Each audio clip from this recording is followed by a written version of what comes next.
வணக்கம் தமிழக மக்களே. இன்று சித்திரை 1 தமிழ் வருடப்பிறப்பு. அதற்கு பார்த்தீங்கன்னா, தமிழ்நாட்டில் எத்தனை அரசியல் தலைவர்கள் உங்களுக்கு வாழ்த்து சொல்லியிருக்காங்க சொல்லுங்கள்.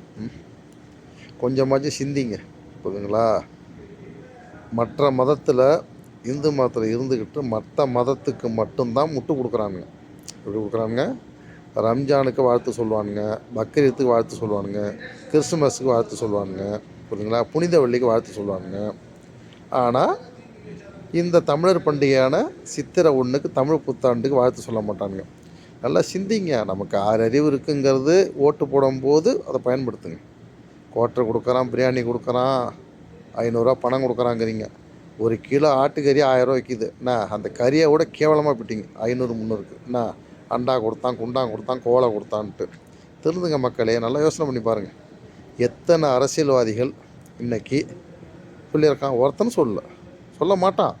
ஆனால் உங்களுக்கு சவுங்க ஜன்மம்.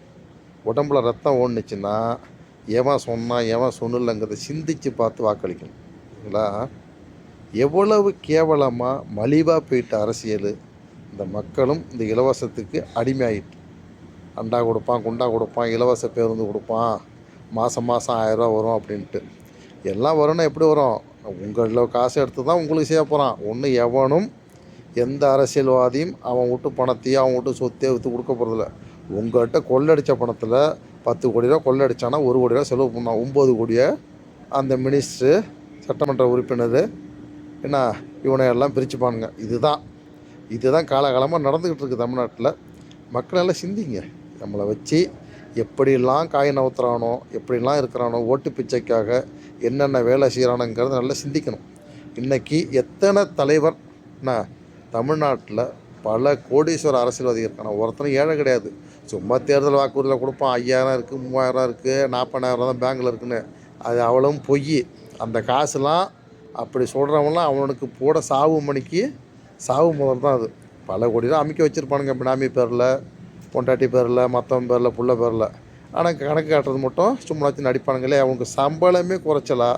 ஒரு சட்டமன்ற உறுப்பினராக இருந்தால் 1 லட்சம் ரூபா. அப்போ அந்த பணம்லாம் எங்கடா போகுது? ஏன்டா இப்படி போய் சொல்கிறீங்க? இதனால் சிந்திக்கணும் மக்களே. இப்போ போகிறான் பாருங்கள், 10,000 தான் என்கிட்ட பணம் இருந்துச்சு, 40,000 தான் அக்கௌண்ட்டில் இருந்துச்சு, சொந்த காரு இல்லை, சொந்த வீடு இல்லைங்கிறான். ஏன்டா அப்போ நீங்களாம் பரதேசியாடா? அதை பரதேசி சொல்லிட்டு போங்கடா. நாங்கள்லாம் எம்எல்ஏ எம்பியாக இருந்து பரதேசியாக தான் இருக்கோம் அப்படின்னு பல கோடி ரூபா சொத்தை சேர்த்து வச்சு எதுக்கிட்ட போய் சொல்கிறீங்க? இப்படி ஒரு மானங்கட்ட வாழ்க்கை உங்களுக்கு தேவையா? அதுக்கு நீங்கள் பிச்சை எடுத்து வேறு ஏதாவது தொழில் செய்யலாம். உங்கள் குடும்பத்தில் உள்ளவங்களை எங்கேயாவது அனுப்பிவிட்டு அப்படி சம்பாதிக்கலாம். அவ்வளோ கேவலமாக நீங்கள் மட்ட ரகமாக மக்களை நினைக்கிறீங்க, வாக்குறுதி கொடுக்குறீங்க, செய்கிறீங்க. மக்களை நல்லா திருந்துங்க. இன்றைக்கி சித்திரை 1க்கு எத்தனை தலைவர்கள் அரசியலில் நிற்கிறான். நிறைய பேர். விஜய் கூட சொல்லுவீங்க, விஜய் ஆகா ஓன்னு தற்கூரியம் போனான், குறுக்குரியம் போனான். அவனேன்னு சொல்லலை, புரிதா இல்லையா? அவன் புனித வெள்ளிக்கு வாழ்த்து சொன்னான், ஆனால் தமிழனுக்கு வாழ்த்து சொல்லலை. ஆனால் இந்த முட்டா பேலோ அவன் கொடியும் பிடிச்சிக்கிட்டு அவனையும் ஆதரிச்சுக்கிட்டு அவனையும் பேசிட்டீங்க. எல்லாம் சிந்திங்கடா. நான் என்ன சொன்னேன்? எனக்கு இவன் தான் வேணாம், அவன் தான் வேணல.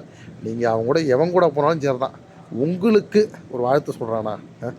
ஏன்டா இந்தமாரி தேவையில்லாமல் போய் அவன்கிட்ட 5க்கும் 10க்கும் பல்ல காட்டிக்கிட்டு ஒரு கொடி பிடிச்சிக்கிட்டு கோஷம் போட்டு கிடக்குறீங்க? திருந்துங்கடா.